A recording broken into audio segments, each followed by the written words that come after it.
Hello, Rob Duns. Hey.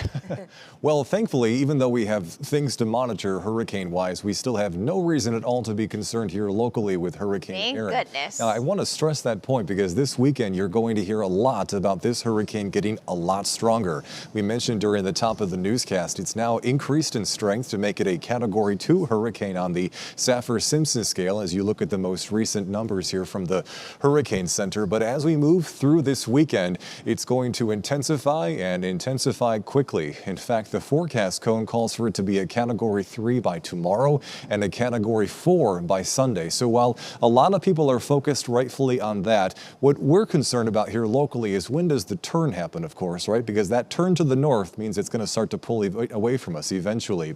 The important time to look for that turn is after Sunday night. That's when the steering currents are going to help to pull this one more and more toward the north, eventually move parallel to Florida Monday into Tuesday, and then start peeling off toward the north and northeast. So when it comes to our local issues here, we will not have any. Again, the storm is in the Atlantic, so all of the rip current risk and any bigger waves, they're going to be blocked by the Bahamas. And the rip current risk will still be in place for the Atlantic beaches of Florida. That won't be an issue for us over here on our particular side of the state. So even though this is close, it's just too far away to offer us any kind of worrisome direct impacts here along the Gulf Coast of South Florida.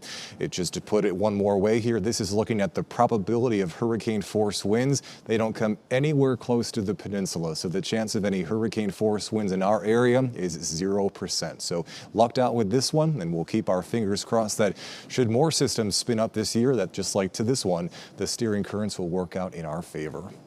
Here at home over the next 12 hours, instead of worrying about a hurricane coming our way, we're just talking about the warm numbers tonight as the nighttime lows really only drop off into the upper 70s and lower 80s. Tomorrow, even though we'll have to account for the opportunity of a shower or thunderstorm, I tell you what, the forecast data is not gung-ho on very much happening around here. You saw for yourself here what the Lee County focused futurecast looks like. And when you look at this on the regional level, again, isolated coverage is really the phrase for tomorrow.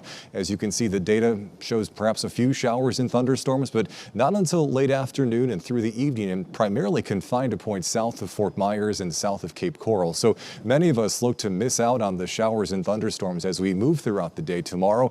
And with fewer showers and thunderstorms to go around than we expect to see around here this time of the year, the heat and heat index values will be very noticeable as they'll be well up and above 100 as we move through the warmest points in the day. Sunday's forecast, again, also has the opportunity for some showers and thunderstorms, but the overall coverage is looking relatively isolated. This takes you all the way through about dinner time on Sunday, and the forecast data really not doing all too much with shower and storm coverage until the later parts of the afternoon and through the evening.